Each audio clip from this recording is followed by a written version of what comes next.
Oh, excuse me. I didn't mean to start the video with a cough, and then I kicked the table. I'm doing everything wrong. I've already blown it. I should just start all over again. Let's just pretend I did. Hello, how are you? I'm fine. Thank you for asking. My name is Cody C. Engdahl. I am the author that you know. I've published 6 novels. I have a novella that is coming out soon, probably this fall.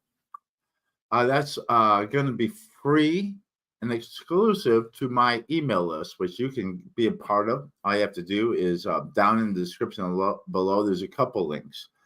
One is a link to the written version of this review that I'm about to do. There's a link that takes you to my Amazon author page that has all my books except for this one. And then below that is a link to join my email subscriber base. All you have to do is you click on the link. It takes you to a landing page. You type in the email in which you want to receive emails from me, and then you hit go, and then you're going to get, first of all, for free right away, you're going to get the Engdahlian glossary.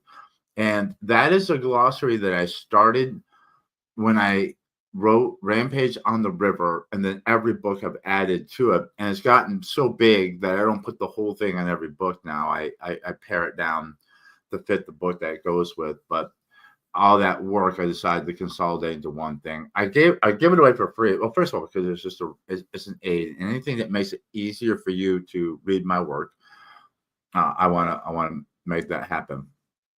Well, man, am I getting off subject already? It's one of the things I'm trying to work on. So thank you for keeping me honest. So anyway, join my email list.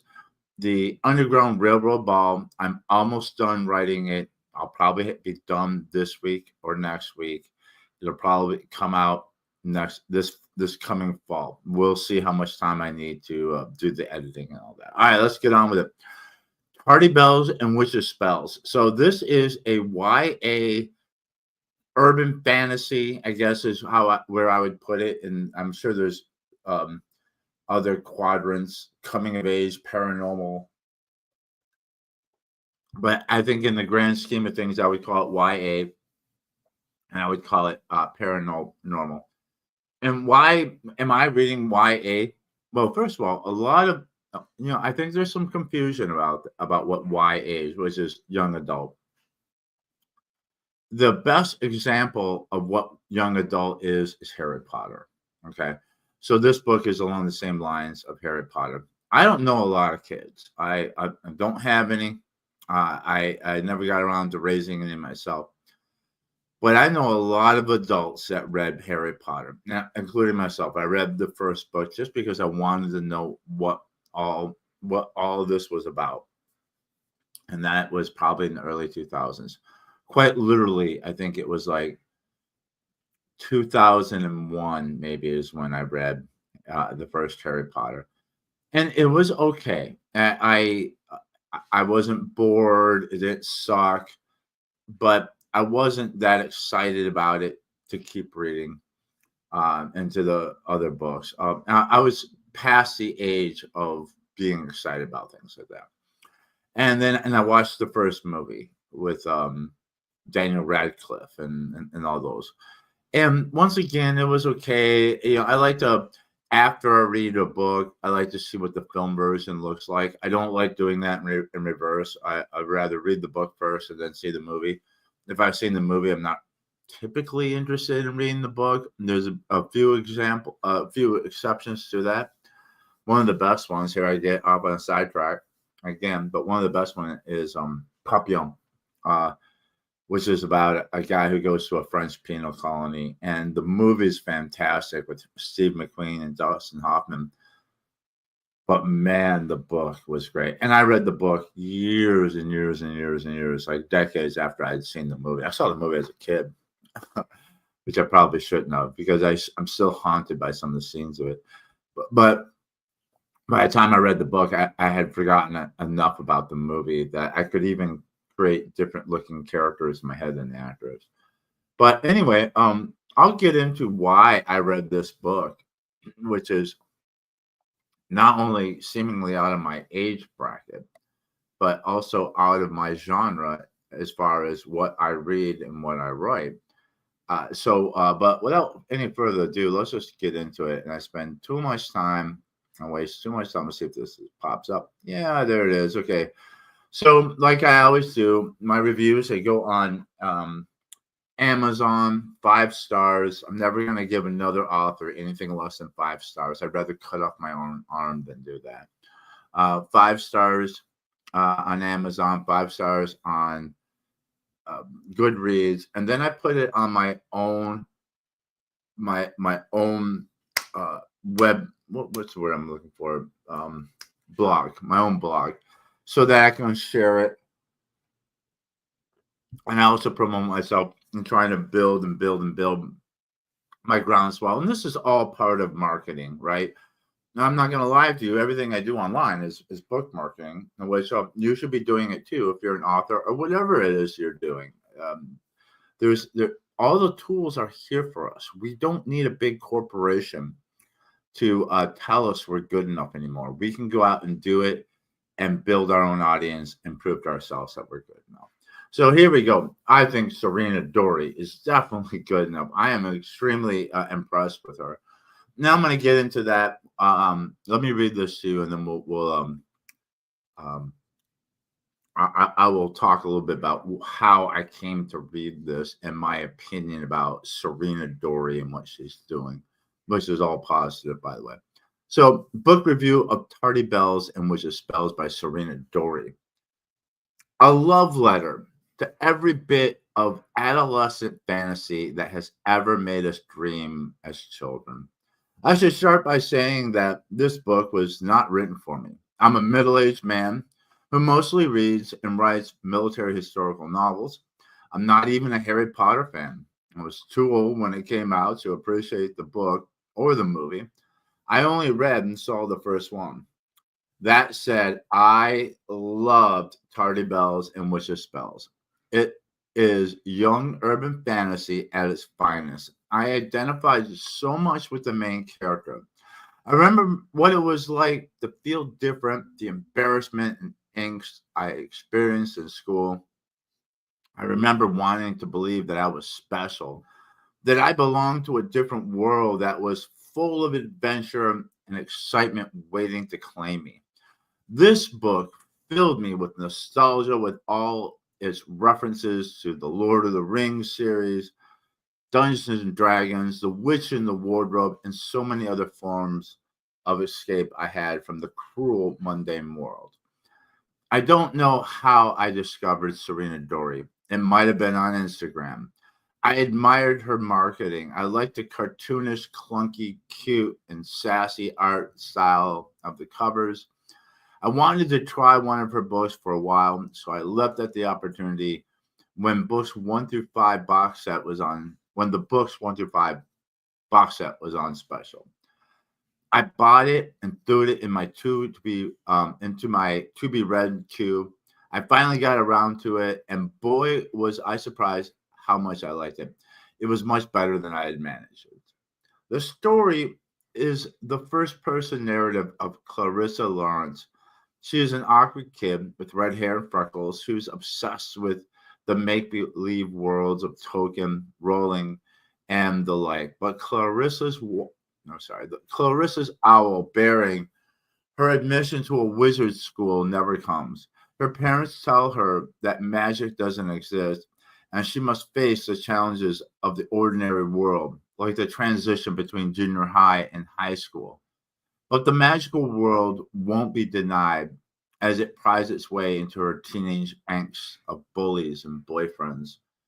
Tardy Bells and Witches Spells is a sweet coming of age story with ripples of magic running through it. Sarina Dorie constantly teases us with whether magic really exists as it manifests under the surface of the story. The foreshadowing is excellent, drawing your attention into the narrative. It was full of surprises, mystery, and twists and turns. Buy it for your teenager, or better yet, read it for yourself. It's great fun. Check it out here, and once again, this is what I love about WordPress is I'm able to put in previews to not only the books that I am. See if this is not only so you can see right here, not only the books that I'm reviewing, but then this is the trick right here. But then there's always a preview for my book as well. Um, I wish there was a way that I could do that with my novella, because it's not going to be sold on Amazon. It's going to be sold. Uh, uh, it's going to be sold on, where is it going to be sold? No, it's going to be given away on my, as I said, my email list. So I'm trying to do two things at once. I should also apologize for the way I'm speaking. If you didn't know, if you hadn't been following me, I am recovering from tongue cancer. They did a lot of radiation and chemotherapy to me. And so I had a tumor right there. And so my tongue is still like swollen. It makes it hard for me to speak. It makes it sound like I have a speech impediment, which I do actually. I have a natural lisp that I have been fighting all my life. But this is from the swelling in my mouth. So I really enjoyed this book. And I bought the first 5 books for 99 cents. It's no longer, that deal is no longer there. I mean, it might pop up again. But like I said, I don't know where it was, but I feel like Sarina followed me on Amazon, and then I looked at her stuff, and see, this is not because she was probably interested, but I think this is how people build up a following. And I'm not Amazon. I'm sorry, on Instagram. I think Sarina followed me on Instagram, and it's not because of any interest she had in me. This is how people build their Instagram followings, by following other people, hoping that they follow you back. And a lot of times, once you do, they unfollow you.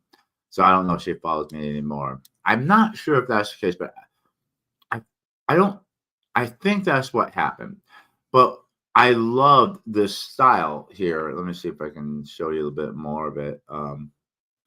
It's just so much fun, and it made the books look like they'd be a lot of fun. And I'll tell you that they are. Like, if you haven't noticed, Sarina has great, I would say, dad humor. Like, her puns, there's so many puns and play on words. Like, one of the chapters was called resting witch face instead of resting bitch face. I mean, so many little things like that make me giggle and laugh. And there's a lot of humor in the books.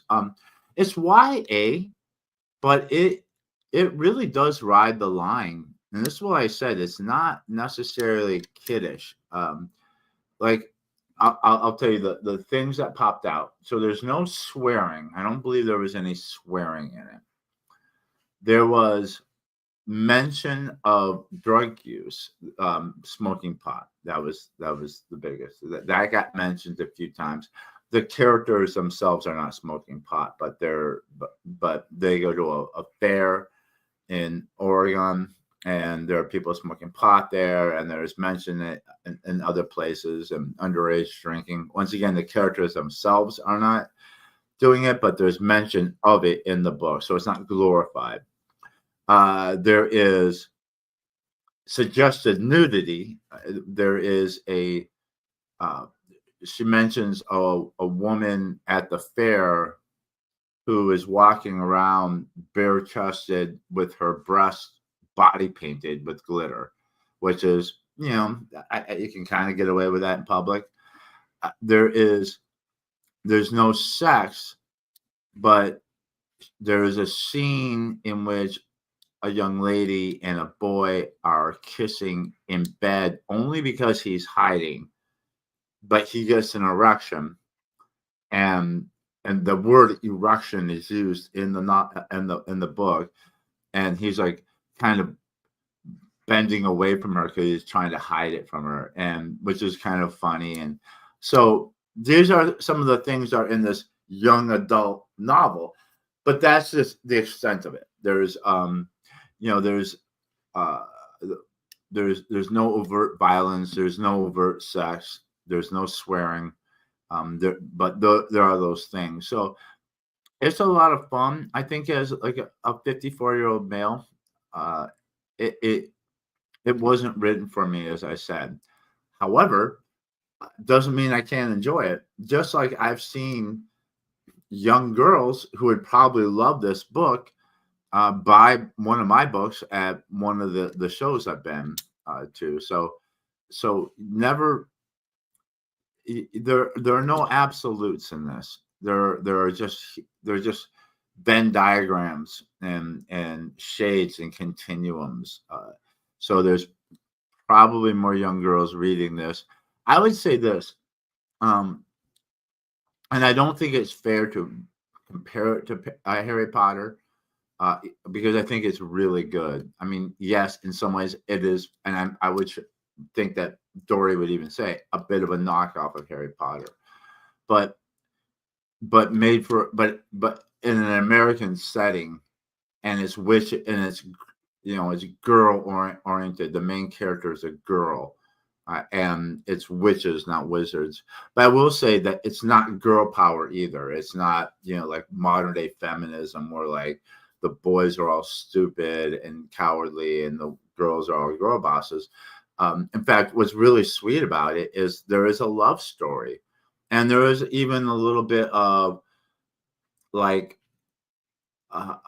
competition for the girl between like the popular boy and the sweet dorky boy who's also hot, and the girl is in love with a boy. And where do you get that anymore? We're like sweet romantic. Yes, there's a lesbian couple in it too. That's fine, but the main character is a girl who's got a crush on a boy. Man, you don't get that anymore. So I thought it was very sweet, and it reminded me a lot of my own time in junior high school and high school. And like I said, I enjoyed it.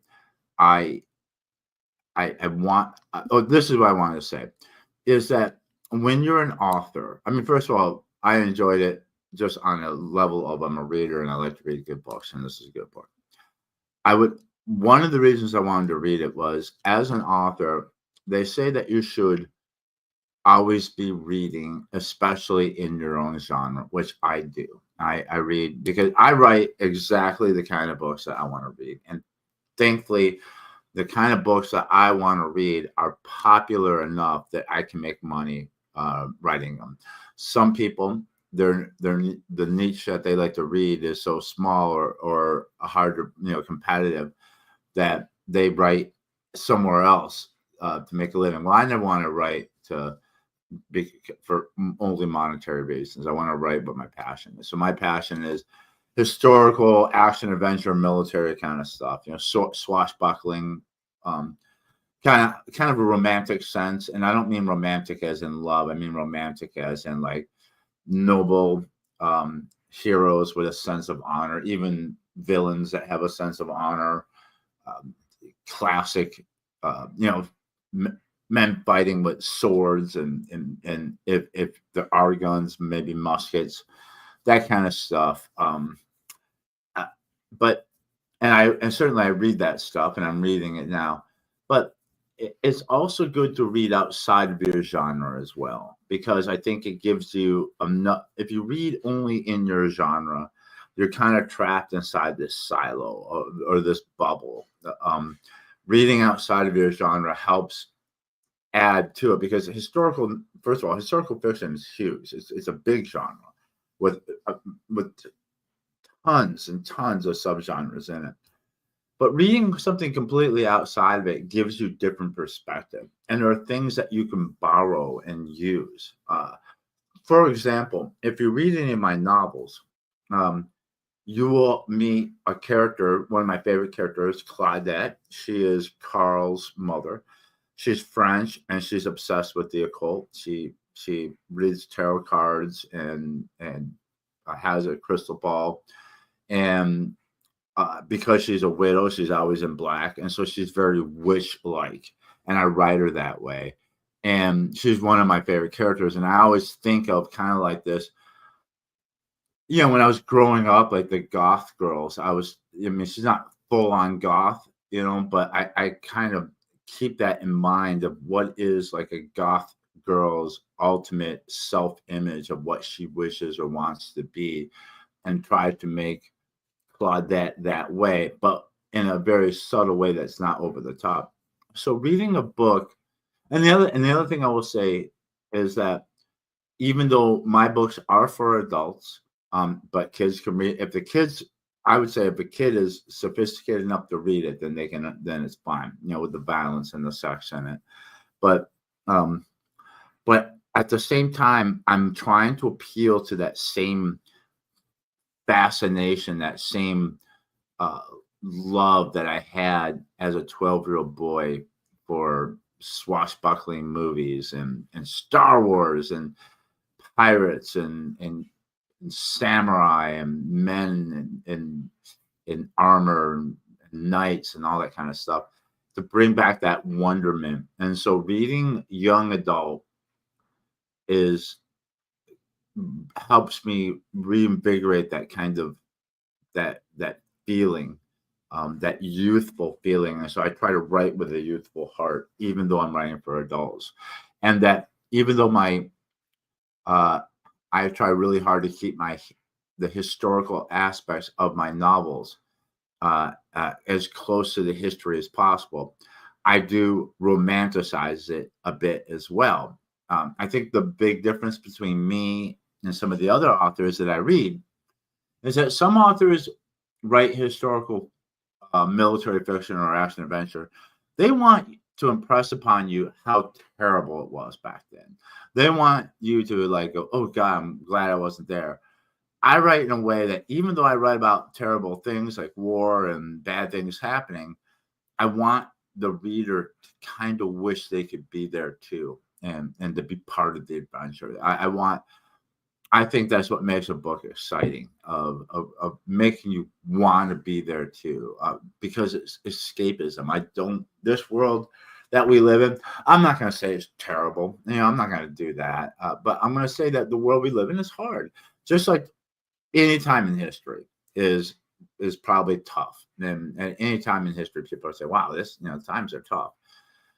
But I want you to be able to escape where you are right now, open up one of my books, and go on a romantic adventure that's full of swashbuckling heroes and heroines that have a sense of noble and a sense of honor. Even the villains sometimes have a sense of honor in dealing with the protagonist. So there is that, and then also about the witches, because I do have I do have I have Claudette who kind of dabbles. Now I don't have like magic literally happening, but there are things that happen in my book that can be coincidence, or you can interpret however you want. And that's another point I want to say that about Sarina Dorie's book that I thought was just excellent. I like when magic is under the that magic when magic can be interpreted in different ways, and it rides under the surface. So the best example of this, I think, is Bernard Cornwell's King Arthur series, The Winter King. There's magic in it, or at least there are druids who are attempting to perform spells, and the magic is never apparent, but things do happen that can be attributed to the spells cast by the druid Merlin. And so you can read that series and say, okay, these are just primitive, post-Roman, pre-Anglo-Saxon people who believe in this stuff, who are attempting to perform magic, but what they're doing isn't really doing anything. And if there's any benefit, it's not because of what they're doing. It's just a coincidence.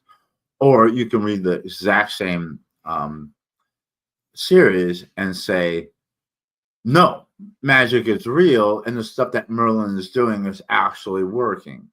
And so I like that, because it makes the magic feel more grounded and makes it feel like it's even possible that it could be in our world. And so I think Dorie does this in this novel, in which, I mean, this series has, I think, at least 20 books in it. And so this is just book one of it. And so in this novel, it starts with the main character. It's, in media res. So it starts like at a crisis where she's like going to see her therapist, and she's saying, I know magic isn't real. I know it's not real. And she's on all these antipsychotic drugs, about to see her therapist. She goes, it can't be real, because if magic is real, then I murdered my sister and my best friend. And you're like, whoa. And then she starts having, these birds start attacking the window, and she starts freaking out, and you don't know if she's having hallucinations or a psychotic episode or what. And then it flashes back to when she's like in the third grade. And then the story builds up from there. And throughout the whole book, there is this kind of like this, what's that? Plausible deniability of magic, in which is magic real or isn't it? And you don't really know. I mean, obviously, if you're going to write 20 books, there's only so much you can do with this, that the magic, I assume, is going to be real at some point. But Dorie teases you all the way through, and I think it's great. It makes you curious. It makes you want to read more, to find out more. There's lots of foreshadowing, so that when things happen, it's like you're like, my God, I saw this coming. I didn't even realize it, because it's so well woven into the story. Wonderful. It's funny. I gave it 5 stars, and I mean it. 5 stars from me. She has written, I think I saw over 80 books now, and short stories. And so she needs no help from me. I think eventually, what I've learned too is that I looked at like where the rating is with this book. It's not doing much better than any of my books, but Dorie's got 80 of them, and she's got people constantly coming in through, and that's not counting, because if you buy the book itself, that's one rating. I bought it in a box set, so that's a different, not rating, ranking. So the more books you have, the more money you're making, and I've learned that myself with every launch I put out. I put out 6 novels, and every launch there's a spike, right? And every spike is a little bit better than, usually better than the last one. But the most important thing is not the spikes, how high the spikes go in your royalties, but how high the floor is. So you put out a new book, and you're going to get, for a few months, you're going to get elevated royalties, but then it settles down. And where does it settle in? Where is the average once it settles in? And now, like, that's probably Laura on her way. Okay, Laura. Now, my slow months, like 6 months after, 6 months and beyond after a release, the average of my slow months are now higher than like my initial releases of my first couple books. And so as you put out more and more books, you get better as a writer, you get better as a marketer, you have more and more people who are coming into your series. I'm very lucky that I wrote a decent first book that brings people into the series. And the evidence of that is I can see that all 6 of my books, which are part of a series, are all selling. And I can also, there's some mathematic formulas that you can work out to see what your read through is. So what percentage of people who read the first book read the second book, and what percentage of them read the third and fourth and all the way up to the sixth. So I have great read through. I can also see that almost in real time with the Kindle Unlimited. And if you don't know what Kindle Unlimited is, that is like Netflix for readers. You pay a certain amount every month, and you get to read as much as you want as long as the books are on Kindle Unlimited. And Kindle Unlimited is, I would say, a third of my income. And when I get into some of these slow months, it's Kindle Unlimited that carries me through. So I highly recommend doing that. If you're an author, go exclusive with Amazon KDP. I think you'll never make the difference if you decide to not take those benefits and go wide and try to sell your book in all the other places possible and sell them yourself. Not without a whole lot of work. 90% of the market is on Amazon. That's just the way of the world. So, okay, enough of that. So Sarina, Dorie, if you ever watched this, great job. I loved it.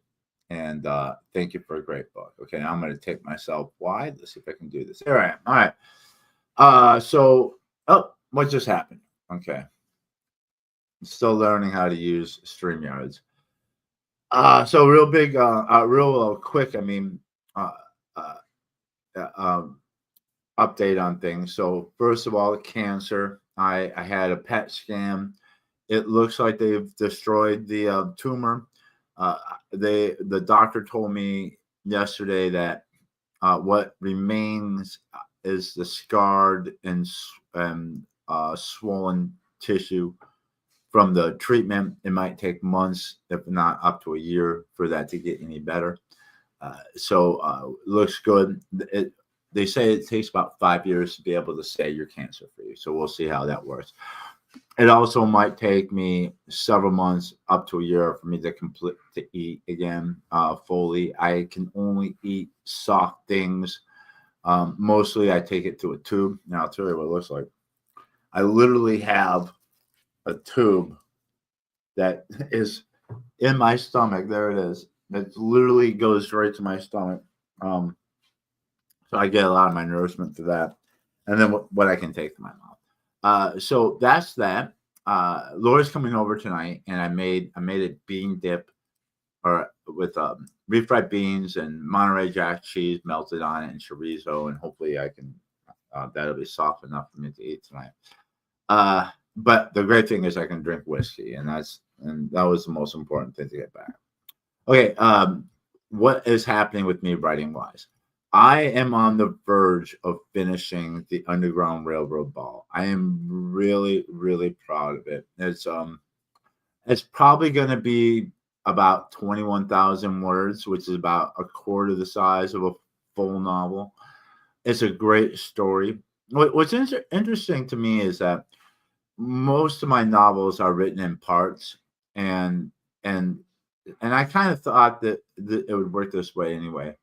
But my parts, like the last book, The French Fiasco, it's written in 5 parts, and each part is about 20,000 words, and each part is like a novella. It's like its own little story that's part of the bigger story of the whole novel, and then the novel is part of the bigger story, which is the whole series. So this is like a part of a novel, and it's the story of Chester E. Newman. You would know him if you read the trilogy. He's Carl's captain. This is before he becomes a captain. He is back in those days. To become a captain, you had to recruit your own company, and so he is trying to become a captain in the 2nd Michigan Cavalry, and he's got to recruit a company. But he's currently working as a sheriff's deputy for Wayne County, Michigan, which is where Detroit is. And Detroit was a terminus for the Underground Railroad. And at the beginning of the Civil War, Michigan was still honoring the Fugitive Slave Act, meaning runaway slaves by federal law had to be detained and returned back to their owners. And they would have slave agents that would do that. So if runaways made it to Detroit and got captured, they would be held in Wayne County Jail, and until slave agents could come and then escort, put them in chains and escort them back down to their plantations.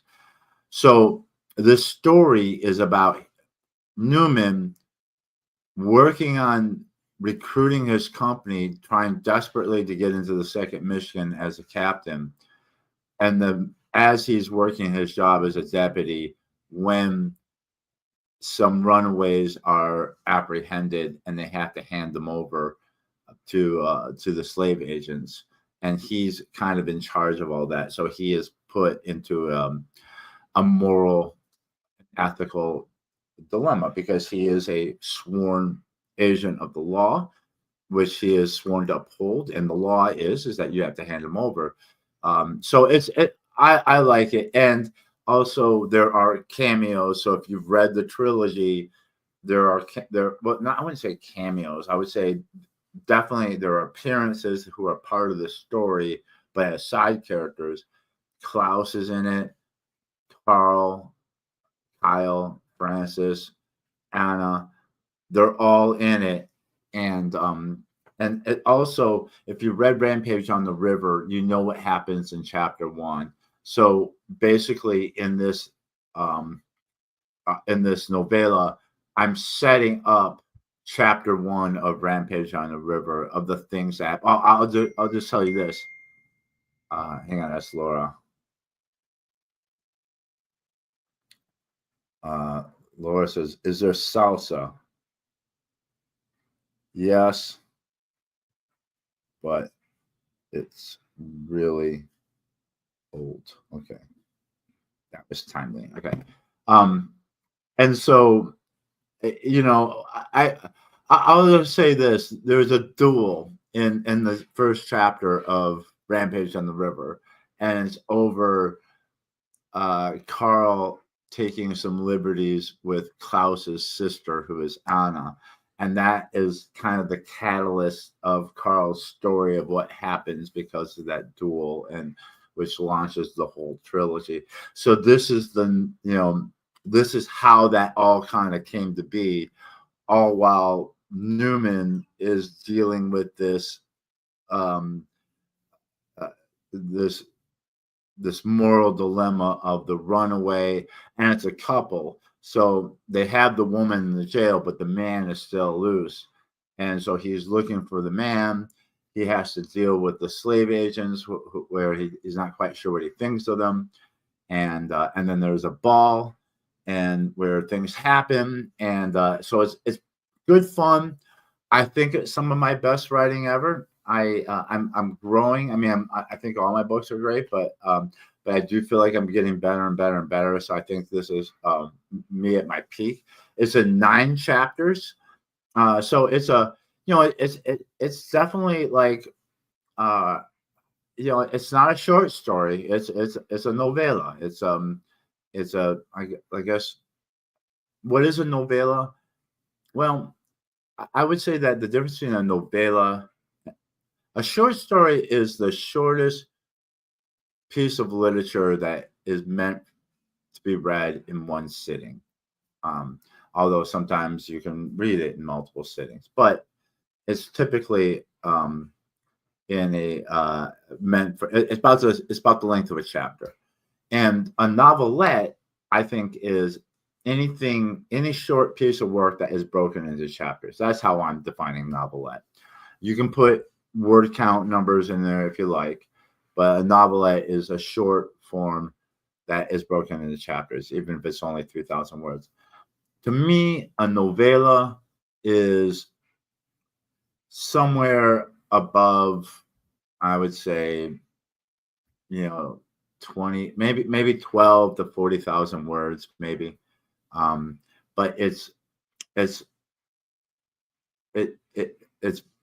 written in chapters. It's not meant to be read in one sitting. It's like a novel, but one of the big things about it, I think, is it's got a very singular plot. So just kind of like the parts are for my novels, and this one it's Chester's story. It's how he has to kind of go through a process of deciding who he is and what he believes in and what he believes he's actually doing as a lawman and a potential captain of the Second Michigan, and where he stands. And some of it, you're going to learn a lot more about him. He's one of my favorite characters. He's actually based off of a real man. There was a Chester E. Newman who was the captain of the of H Company in the Second Michigan Cavalry. The only thing I know about him is from a memoir from the very real Marshall Thatcher, who said that Chester E. Newman wore a stunning hat. And that's all I know about him. And other than he's on the roster. And so I decided, okay, well, if that's what he wrote about him, then I'm guessing that Chester is a man of high confidence and panache. And so I've always written him that way. I've written him as kind of like very masculine, self-confident. But, the thing I've learned about self-confident people is that underneath the seemingly steel hard self-confidence, there is a person that's putting on a front who actually has insecurities. And so I write him that way, and certainly he's that way in this book. But it's good fun. I hope you read it. If you join my email list, you're gonna get it for free. I'll make it abundantly clear when I send it out to you that you can download. And here's the other thing too: you can read it however you want. So I'm a Kindle reader. I have a Kindle.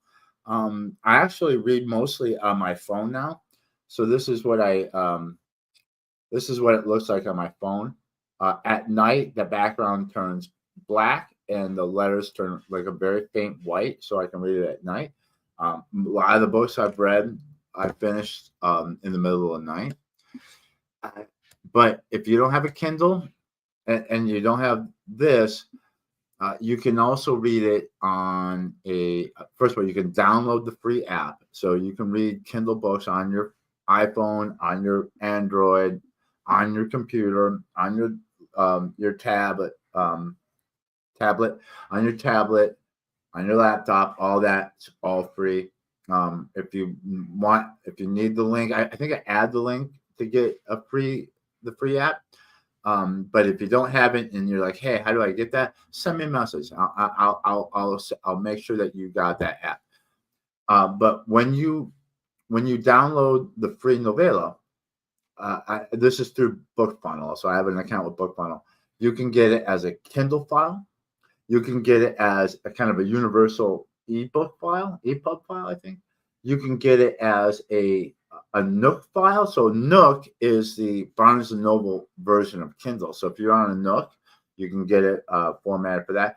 I think it comes in 5 different formats, including a PDF. So if you're like, no, Cody, I only read printed things. I don't read it on any kind of screen. I want to read okay.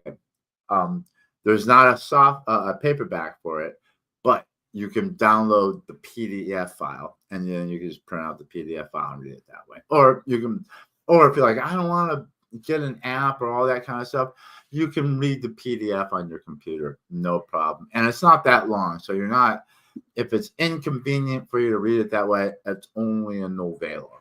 And then hopefully you like it. And if you haven't read my other stuff, it's going to lead it ends right where Rampage on the River begins.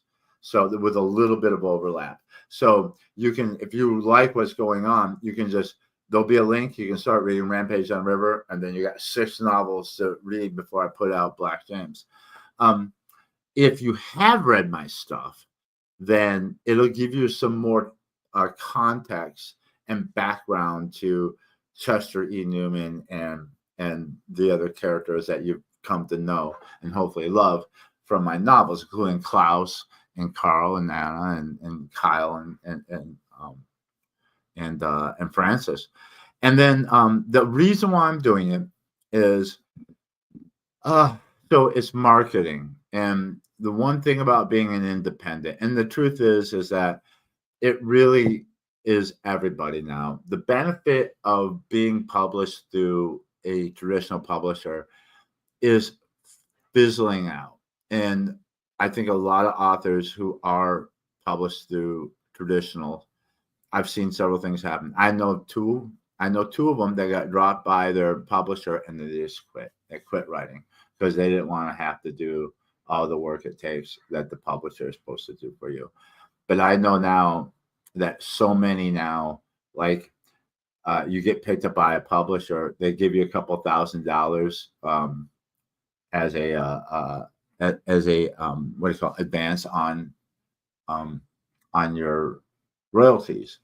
And I mean, I'm quite literally like $2,000 to $3,000. You'll be lucky if they give you five.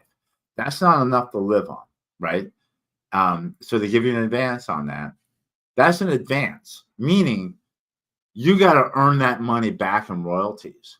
So you're not going to see another penny until your book earns out at least $5,000 for you, and then you'll start seeing royalty cash. But here's the thing: they publish a bunch of people, and then they wait to see if they got a hit, and then they put the money behind that person, and they drop everybody else. So most publishers are going to do the bare minimum. If you're not someone who's already known, they're going to do the bare minimum when it comes to marketing. So you're still going to have to do all your own marketing. And what's even worse is that you're going to have to do a lot of it because you're not going to make nearly as much in royalty per unit sold as someone who's doing independent. Now, the one thing is that a traditional publisher might get you into a bookstore. They might. It doesn't mean they won't, or they will. But here's the thing: every bookstore is only going to carry like 5 to 10 copies of your book. That's not enough for you to live off of, right? And they're not going to invest the money if you're an unknown to put you in Barnes and Nobles or Borders or whichever one of those have survived all across the country. They're going to wait to see if you can get some a following. So I have heard from other people, from experts, that most people never earn back. The books never earn the advance for the author, and it's just a gamble. It's just it doesn't cost too much to publish on a very small scale. Some of these people to see if they. So all what I'm saying is you're still gonna have to do your own marketing. You're still gonna have to get out there. You're still gonna have to do things. And I think at the very minimum, Amazon ads. I have Amazon ads. I occasionally run Facebook ads. They're very expensive. They can be very effective sometimes. They can be a big waste of money sometimes. But the one thing I've heard from so many experts, even experts that say, just pick one or two things that you like. If there's something you don't like, you don't have to do it. Well, what about email marketing? Oh, you have to do that one. It's non-negotiable. So the idea behind it is that it costs me money to run ads. Not only that, but I could be kicked off of, I have 3,500 followers on Facebook. I could lose my Facebook account and they're all gone.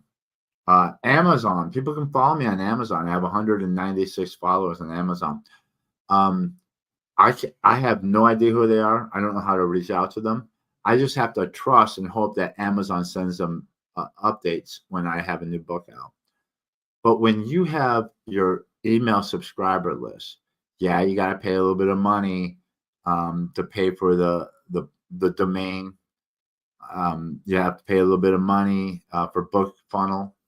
And with MailerLite, if you get above 1,000 subscribers, then you have to start paying money. But if you have 1,000 subscribers, it's worth it. Because get this, right? Like I have now 106 subscribers to my email list. I've had people unsubscribe. Don't worry about that.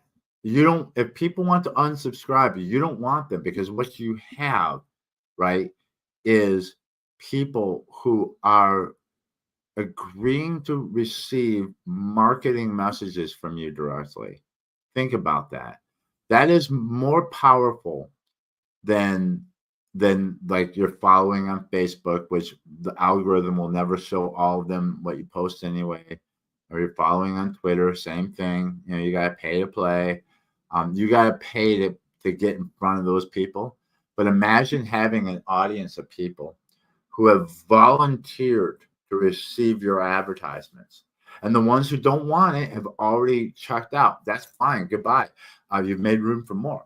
And you build that, and you have a very dynamic audience. So you can say, hey, like for example, me, I have Black James is up for pre-order. It's not that'll be over a year from now, but Black James is up for pre-order.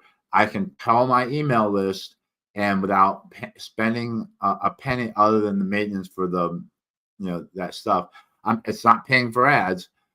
I can send that to the people who want to know, who will then pre-order it. And what's great about the pre-orders is that you get the ball rolling before the book even comes out. So it's already, because the pre-orders count towards ranking. So you're already ranking pretty well when it comes out on launch day. And bam, the algorithm kicks in and people are seeing your book and you're selling. It's great. I'm still going to run ads on Amazon, still going to run ads on Facebook from here and there, but nothing beats having an email list. And one of the ways of growing that is coming up with a reader magnet. And so the advice is you write a short story or a novella. And I knew I'm like, I'm not going to do a short story. I'm doing a novella. And well, that's not true. But a short story, give them something for free and then advertise it. I'm going to buy ads on Amazon or Facebook and say, free novella, join my email list. And hopefully they join your email list. They want to stay there. They want to be there. And they read that free thing and want to read more. And when I decided, here's what my journey was. So I read Brian Cohen's book about email marketing. And then I did everything he said to do except for write the reader magnet. And I thought, what am I gonna do? What would be interesting? And he says, have it connected to your series, but don't make it absolutely necessary for people to read, because there's gonna be a lot of people who don't enjoy your email list. But still something that is adding value, like maybe something that you might not, that the like extra things that the reader might not know, like background of a character or whatever. And so, and I've heard it could be a short story. A short story could be like, to me, on average, short story could be about 3,000 words. It could be 1,200 words. It could be 5,000 words, or a novella. And but don't sell it. Make it exclusive and free to that email list. Have it be connected. Don't write something that's completely not connected. Have it connected to your series. And so all those things. So I thought about, I had nothing, and I came up with the glossary, but I was like, no one's gonna want that. I mean, it's a nice little bonus, but that's not gonna get people to sign up for my email list. It's gotta be like a short story or novella. And I sat on it for a while, and then it was just like one day. I think I was in the shower. A lot of times, I get ideas in the shower. It just opens my mind, I guess. And the water flows, my mind flows, and the idea for the Underground Railroad ball just popped in my head. And by the way, it's based off a real story. I'm not telling the real story. I'm using the real story and then recasting it with my characters. And I explain that I will explain that in the historical note. But what happens in this story, in my story, actually happened, and which I think is fascinating. And I always thought it was a great story that I just loved. And then it just hit me. Hey, what if I took that story and retold it, but told it with my characters? And I will say this: what happened like in 1830, and this is 1862. So I moved what happened in Detroit to 1862, recast it with my own characters. There are real historical characters in it, and I identify them in a historical note, and including the tailor. The tailor is a real man. Um, and once I got the idea, I just exploded with excitement. And I remember I had a text exchange with Laura, my girlfriend, and I was so excited about it. I was still writing the French Fiasco. So what I did is I copied and pasted Laura and my text exchange about me telling her the idea. And then I just put that in the notes. So all my future books have folders on my computer and have like a page that has notes on it that what's going to be in it. Some are more elaborate than the others.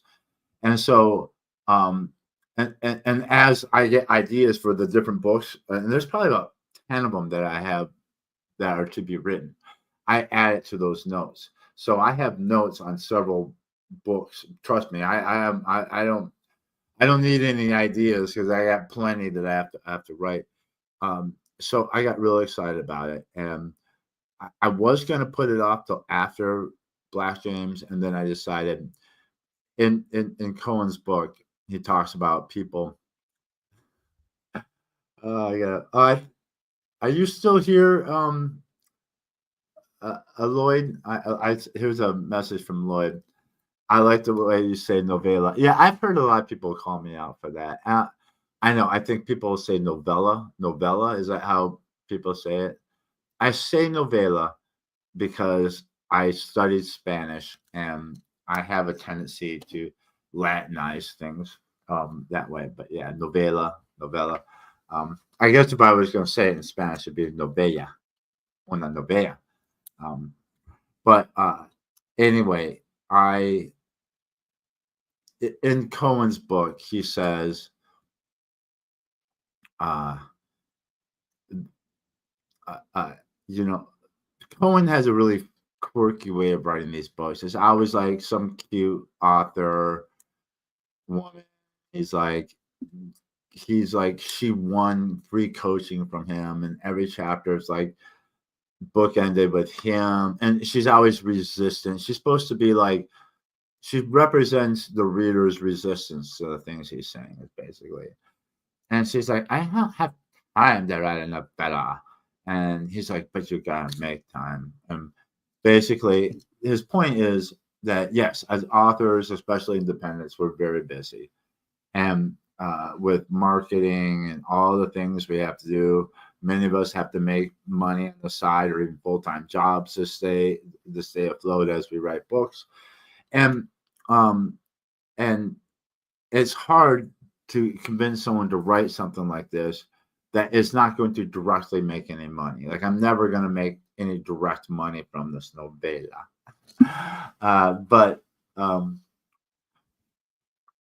But you have to do it. It's important in the grand scheme of things. And so I said, okay, fine. When I get done, not only that, but I also said, even though I'm giving this away and I'm not going to make any direct money off of it, I have to think of it and treat it as being just as important as any of my novels.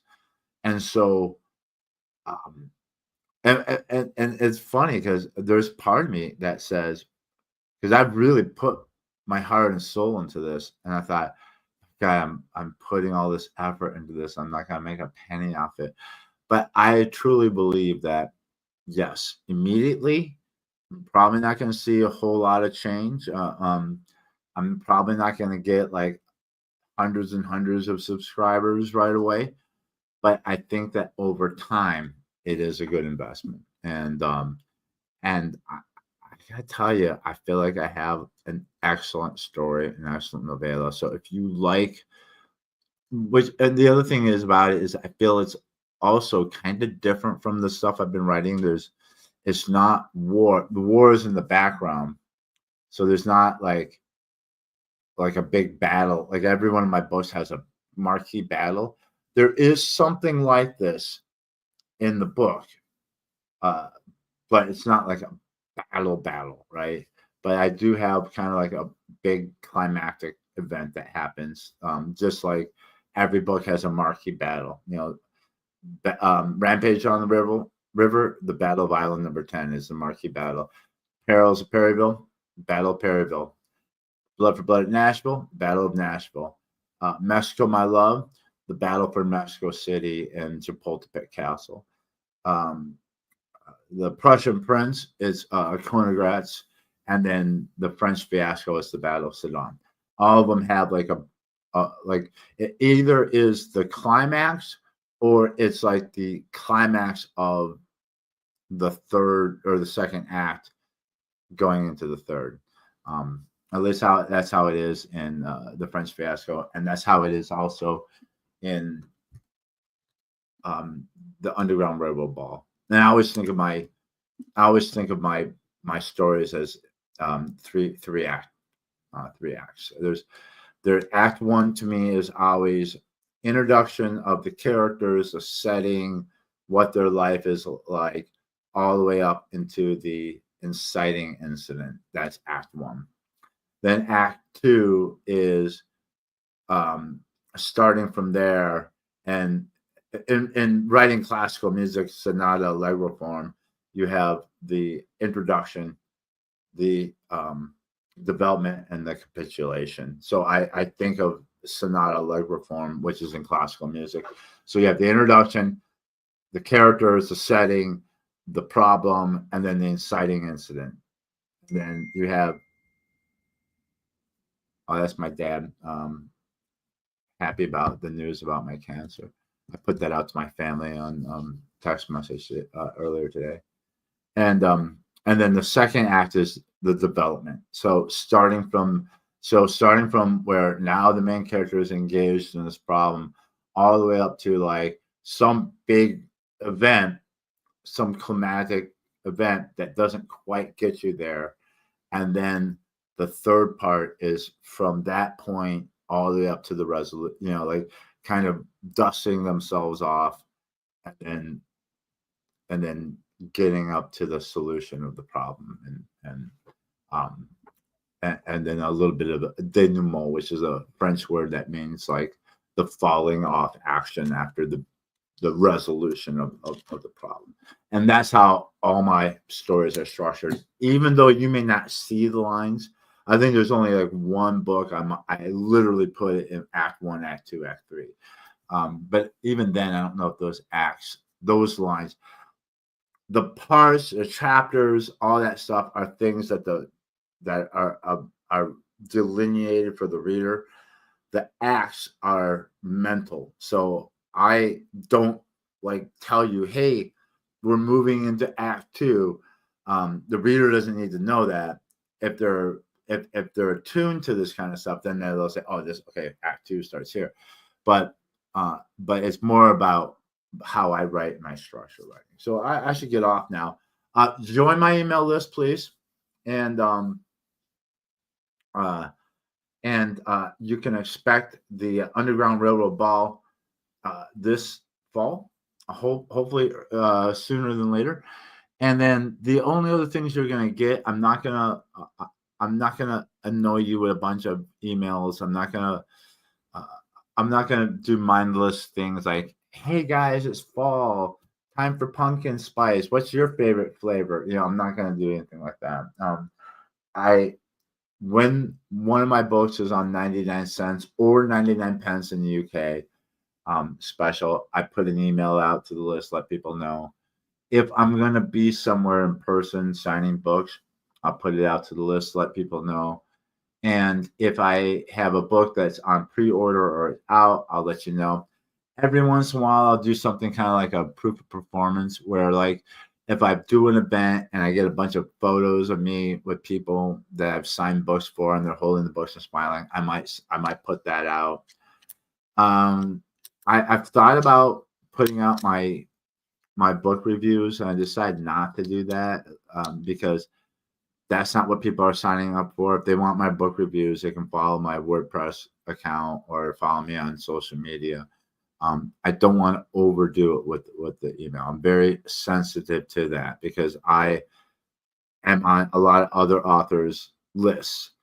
Not only authors, but also people who are teaching like bookmarking. And there are some people that I've unsubscribed because it's just too much. It's too much, and I'm not appreciating. One guy I unsubscribed and then subscribed back, but I could barely ever open or read his emails because they're just verbose and there's not anything. So usually my emails are immediately actionable, and if I want to ramble on afterwards, it's at the very bottom. But I'm usually sending it to you for a reason. So anyway, that's it for now. Love you guys. Um, I will. I'm. It seems like I'm doing a lot of these reviews, which is fine. I am reading Flashman, which is a great novel. I've heard so much about it. Flashman is very. This is a very interesting thing. So he is. He the character appeared in a novel that was written in the 19th century about um, a young man's time at a private school called Rugby. I guess that's the name of the school. And in it, George Flashman, is a bully who gets kicked out of the school for drunkenness. And this was written in the 19th century. I think in the early half of the 19th century. I'm not quite sure, but it's a 19th century novel. So in the 60s, a man took that character and said, okay, what happened to George Flashman after he got kicked out of school? And wrote a whole series of novels about him. And then not only that, but then a bunch of other copycat authors have also, seeing how popular these are, and it's George Flashman, because he was written in the 19th century, is public domain. So I could write a George Flashman novel if I wanted to. Kind of like Robin Hood. Like I know several authors. I know two authors.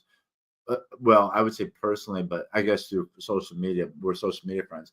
I know two authors that write um, uh, Robin Hood novels, or King Arthur. I know multiple authors, right? King Arthur, or there's no one can stop you from doing it after, like, I can't remember how long it is. I mean, it's well after the death of the author. Sherlock Holmes. Anybody can write a Sherlock Holmes novel now. So there are the original. There's the original George Flashman that was written in the 19th century. Then a guy made it popular in the 60s, early 70s, and since other people have written it. And George Flashman is a bully, a coward. He's a womanizer. He's a bad man. He's an anti-hero. And these are all, and the trick in it is the original author, and I'm sure that the others have done this too, is, and this is the second instance of this I have found, and I may have found some other ones as well, but it's the same idea as a found footage film, like the Blair Witch Project, right? Where they found like a camera, and then here's just what the footage is that we found, but it's actually, a fake horror movie. Well, this is the same thing. The original, or the author in the 60s acts writes that they found these memoirs from George Flashman and then published them as novels from this found memoir.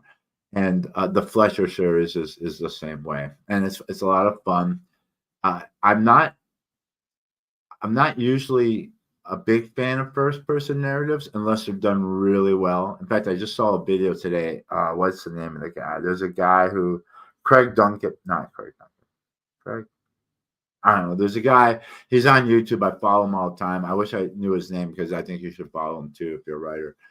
But he talked about the difficulty in doing convincing first person narratives, and Flashman is in first person, and it's delicious because he's an awful human being, but it's fun. It's fun to read him in these adventures. And what I've heard about the novels is that the historical aspects of the novels are immaculate. So all the historical things that are written in the novels are true. It's just that Flashman is inserted into it. And that's kind of the way, well, that is the way. That's the way I write too, is that I try to keep the historical aspects pristine, and then my characters are just kind of woven into it, like people that might have been there, right? So anyway, that's it for now. I love you guys. I don't know if I'll be ready to do a Flashman review next week. I am kind of averaging a novel a week now. I'm reading much faster than I ever have in my life. But if not, I'll have other things to talk about. We might actually talk about, we'll celebrate me finishing the rough draft of the Underground Railroad, because the Underground Railroad Ball, because I am probably about 2,000 words away from finishing it. I could probably finish it this week. Talk to you soon. I love you. Keep reading if you're a reader. Keep writing if you're a writer. And if you have a writer that you like, make sure you give them 5-star reviews on Amazon and Goodreads. And if you could do a little bit more than that, if you'd like, write a few couple lines. I got a review last week. It was 4 words. Interesting story. What was it? Oh no, 5. Interesting and something. Great author. Thank you. I'll take it.